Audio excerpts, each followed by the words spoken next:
real gangsters don't carry pistols. Real gangsters are bankers. It took me a long time to realize that, just based upon the area that I grew up in and the environment I grew up in, where you think that certain people are gangsters, and then you get older and you realize that, the real gangsters don't carry pistols. They're bankers.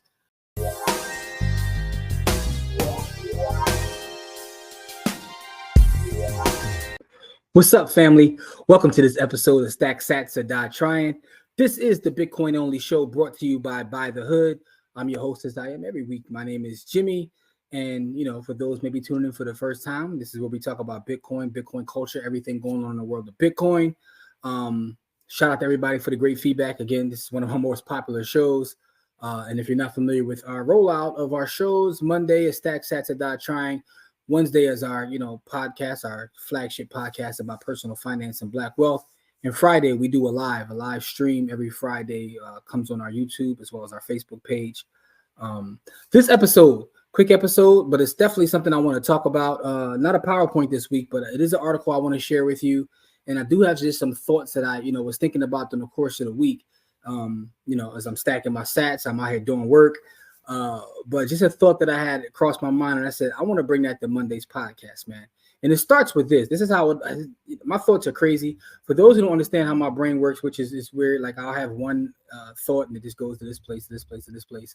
Just watch the next Wednesday's episode, which I got great feedback on our, our flagship podcast. But so shout out to everybody with that feedback. But let me bring this article up and let's get to talking about it, man. So for those who don't know, JP Morgan is the largest financial institution in the United States of America. And their CEO, Jamie Dimon, dislikes Bitcoin. I mean, he said some of the craziest things that you can say about Bitcoin. But this past week, we found out that JP Morgan Chase has holdings of Bitcoin, right, in their SEC filing. Shout out to Pierpont in this picture, too. That's the founder of the bank, JP Morgan, Pierpont Morgan, who was an interesting figure in history. One of the most powerful men ever. If you haven't looked up his story, go read his bio, or just go to YouTube and look up J. Pierpont Morgan. Interesting figure. If you read The Creature from Jekyll Island, which is a must read, just how gangster he was. Right? Real gangsters don't carry pistols. Real gangsters are bankers. It took me a long time to realize that, just based upon the area that I grew up in and the environment I grew up in, where you think that certain people are gangsters, and then you get older and you realize that, the real gangsters don't carry pistols. They're bankers. But, that's for another episode. But a little bit about this article, and I will share this article in the show notes as well as the description, which is from NASDAQ.com, but they're pulling part of this from Bitcoin.com. But it says JP Morgan Chase, the largest bank in America, has revealed exposure to spot Bitcoin exchange-traded funds in a newly filed document with the SEC. And they hold a number of shares from various Bitcoin ETFs. Now, the one thing that's interesting about this, because I saw a lot of people in the Bitcoin community like go crazy, call dude a hypocrite and all that. And I do think it's partly hypocritical, but not as hypocritical as most may think, because as the article points out, Bloomberg analyst Eric Balchunas talks about the fact that these are market makers. These huge banks of this scale are market makers. So it's not necessarily an indication of that they're long Bitcoin. It just means that in their day-to-day, maybe in the short term, they have it on their balance sheet. So who knows what it really means in terms of his thoughts. He probably still hates Bitcoin, but that's not the point. Here's the point that I want to make in all this, right? And I saw a lot of my, my internet friends, I'll say, because a lot of the Bitcoin folks I deal with, I don't know them personally, just keeping it 1,000. But look at these holdings right here. If you're watching the video, if you're listening to this on the audio, what I'm showing now is they have shares of all of the basically ETFs, but not all of them, but a lot of them. But the one that still leads within this is IBIT. IBIT is the leader in all this. IBIT always followed by Fidelity. So there's that. And that's BlackRock, who controls IBIT. So I just think that this is an interesting article, but here's what's interesting to me. And for those that have been watching every episode of this show, you know how I always say Bitcoin could care less about what you think about it. That includes me. That includes their CEO, Jamie Dimon. That includes anybody in finance. It includes Vanguard. It includes everybody. Bitcoin is going to do what Bitcoin does. As we always say, tick tock, another block. So I think the part of this that's interesting to me is, as much as their CEO talks crazy about Bitcoin, you're going to have to deal with it. You know, it's like grown man bars. It's something you got to deal with. If you're in finance, right, and we're in 2024, from this point moving forward, there's no way for you to not to be asked about Bitcoin. There's no way for you not to have to deal with it in some shape, form, or fashion. Bitcoin is here to stay. Ladies and gentlemen, I think the days of thinking about Bitcoin being gone for good are behind us. We're at a point now where you're going to have to deal with it. Like I said, Bitcoin, my analogy, Bitcoin is like grown man bars. It's something you got to deal with. For all my fans of battle rap, you'll understand, you know, shot the T-Rex, and shot the goods as well. But at the end of the day, you got to deal with it. Whether you're Jamie Dimon, whether you're Jimmy Williams, whether you're Joe Blow, it doesn't matter. You got to deal with Bitcoin. And I think this is important to see, but it also led me to another thought, right? Because BlackRock, which is dominating seemingly the ETF space for Bitcoin, right? I was having a conversation with another Bitcoiner, and you know, there's a lot of sentiment within the Bitcoin community that Bitcoin is the end all be all, right? And I do think Bitcoin is the king asset, but there is this feeling that like real estate is trash, right? And you know, I kind of want to push back a little bit on that, right? And why did this make me go there? I'm gonna tell you why. I'm gonna bring it all together. You know, I'm just having one of my rants, because it led to a conversation with a Bitcoiner on Twitter. I refuse to call it X. I'm never calling it X. So it is what it is. And it was one of those rants where they were like, real estate is trash, Bitcoin is everything, blah blah blah. Now, I do believe that measured, if you're looking at it from the vantage point of this versus that, any asset versus Bitcoin, Bitcoin is superior. It's superior. You better get you one of those. Anyway, but at the same time, I think that real estate has a place. If we're looking at this from the standpoint of building a portfolio, being in finance, and understanding that land has value and will always have value while we're in this current system that we're in. So it led me down the path of just having conversations with different Bitcoiners about different things. And a lot of times within the Bitcoin community, there's this like energy that you feel one way or one way only. But the thing about Bitcoin is for everybody. Bitcoin is for enemies. Bitcoin is for allies. I say that to say there are people in Bitcoin who are complete conservative, Christian, just fundamentalist, wild folks. There are people in Bitcoin who are progressive, who use pronouns to do all the things. And Bitcoin is made for everybody, right? So as you go down the Bitcoin rabbit hole, as you do your studies, as you become more familiar with the power of this asset, understand that one thing you want to maintain is the ability to think for yourself. Because a lot of times people get caught up in groupthink. And Bitcoin itself is a community where people get caught up in groupthink, right? Even as it pertains to shit coins, right? I joke about shit coins, but if you want to buy that, listen, I'm a freedom maximalist, meaning that I believe you should be able to do whatever it is you want to do. So how does this tie into real estate, right? Because this argument about Bitcoin is superior, if you go Google real estate is a shit coin, you'll get a lot of stuff coming up. But here's the thing that I understand, and a lot of people understand, is the acronym that I shared in previous episodes, DUS, desirability, utility, scarcity, and transferability, which is what gives anything value. And that idea of scarcity. To me, value always chases scarcity as long as it has the other three. It has the utility, transferability, blah, blah, blah. We know real estate has the utility. We know it's desired by any and everyone. We know it's transferable by our current system via the deed, right? So I think that real estate is an important piece. One of the things that draws me to Bitcoin is because I made the connection of Bitcoin itself being digital real estate. Once I made that connection of Bitcoin being property, everything else fell into place because I've been studying real estate and property my entire life.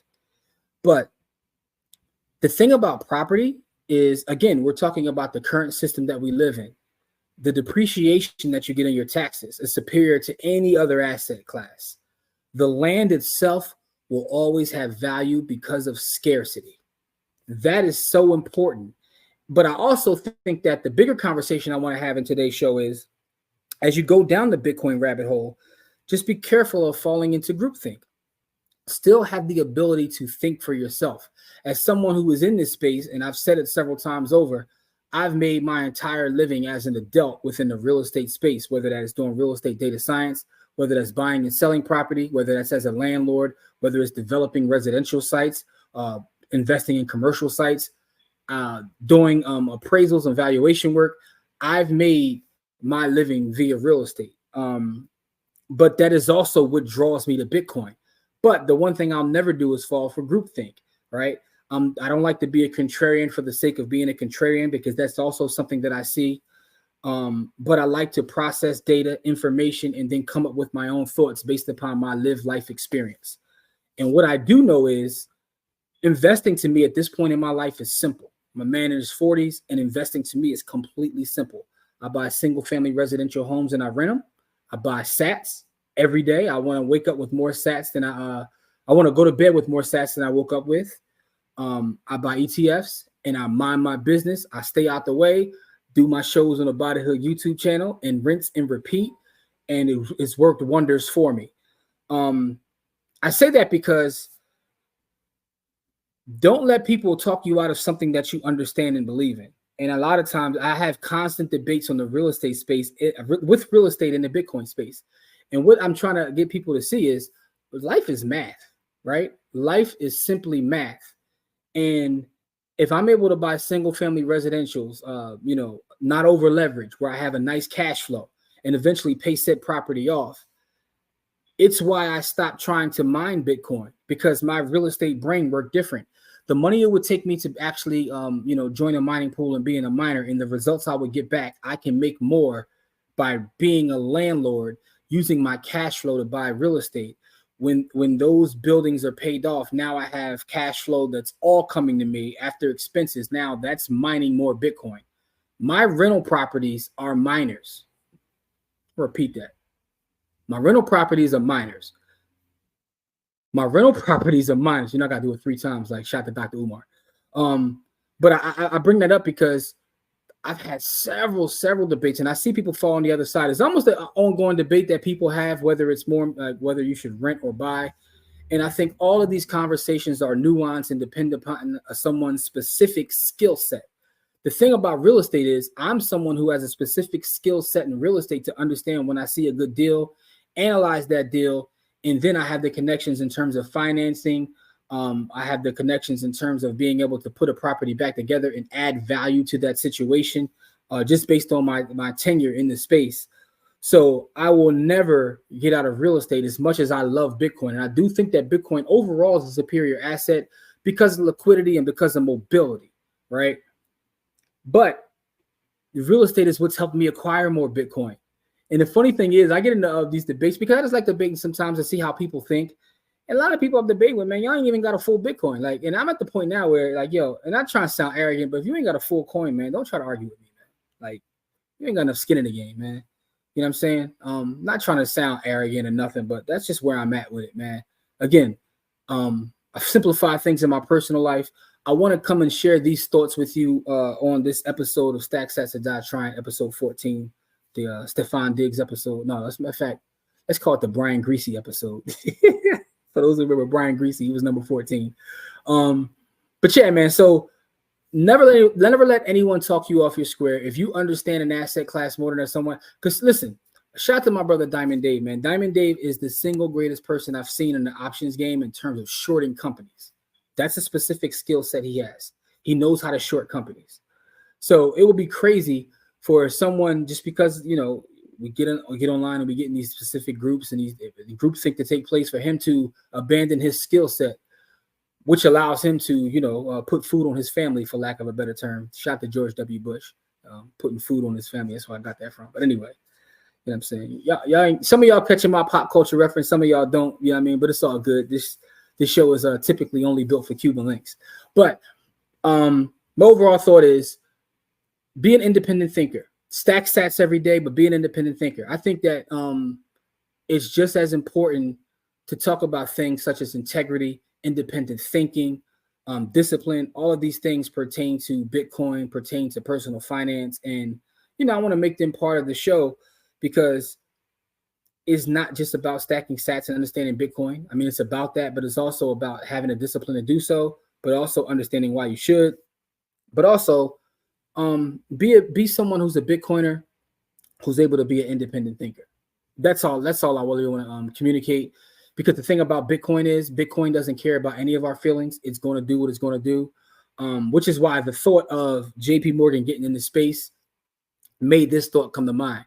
And the other thing is the Bitcoiners like to argue with me, and it's just interesting to see their thought process, because one of the things that a lot of folks said to me is, when BlackRock starts buying Bitcoin, what that means because of BlackRock's power, influence, and their ability to have things analyzed, right? They have unlimited capital as it pertains to hiring professionals to look into specific asset classes. And they made the decision to create IBIT and blah, blah, blah. And I'm like, my rebuttal to that, and when we're getting to these real estate conversations, is who's one of the biggest buyers of real estate in this country? IBIT's a thing. Check their balance sheet with real estate. Also check their real estate ETFs. So you can't, what I mean? I mean, listen, I get it. Some of you guys want it to be one way, but it's the other way. Some of you guys want it to be one way, but it's the other way. Shout out to Marlo. Anyway, man, I hope you got some value from this episode. My overarching theme is think for yourself, stack sats, continue to stack sats. I'm not, saying that I'm anti-Bitcoin. Everybody knows Bitcoin is my favorite asset, by far, which is why the show exists. But real estate allows me to accumulate more sats, and real estate will always have value because of its scarcity. Now, people say that real estate is something that's more of a utility than a scarcity, but it's still scarce, right? Look at the land. The land is the scarce piece. And under this current system, land will continue to have value. And banks themselves that run this country have a specific relationship with land. And financiers have always since the beginning of time had a special relationship with land, right? So just understand, they've always had the relationship with land. They always will have the relationship with land, which is why land will always have value. Because at the end of the day, this one thing that most people don't understand about land and real estate is when you get a mortgage and you get a property, what you're actually doing is betting against the dollar. Bitcoin's a bet against the dollar, but so is real estate, right? That's why as inflation happens and the average consumer has a tougher time in life, those with assets always tend to do better, because most assets or all assets are a bet against the dollar. And real estate's a bet against the dollar, especially when you leverage. If you leverage up, what you're doing is you're saying that, this asset will be worth more later because of inflation. And sometimes, it beats inflation, but even more than that, it beats inflation as well as the interest you want to pay. Now, I know the anti-real estate folks say, yeah, but you got to pay taxes, you got to do all those things. But that's why it's not about buying every property. It's about buying the right property. That's why within our MDC strategy, one of the classes we have in there is knowing how to analyze and value real estate, because it's not about buying every property. It's about buying the right property. It's why with 10 properties, my monthly cash flow can be more than someone who has 100 properties. All right, now think about that. With that being said, appreciate you guys. Give me some feedback for those listening to the audio. Thanks for listening to my rant on real estate and Bitcoin. I think the combination of the two is powerful. It's very, very powerful. But understand why. It's not just about buying both. It's understanding why and understanding that you have to buy the right property, stack sats every day. You want to really supercharge your portfolio. Buy some S&P. Buy the S&P, stack sats, buy a couple rental properties, mind your business, be an independent thinker, and life will be good. Well, listen, man. Subscribe, share, do all the YouTubing and stuff, man. I really, really love y'all and appreciate y'all. And as I always say, boom, hoodie season, but it's still stack sats or die trying. Peace.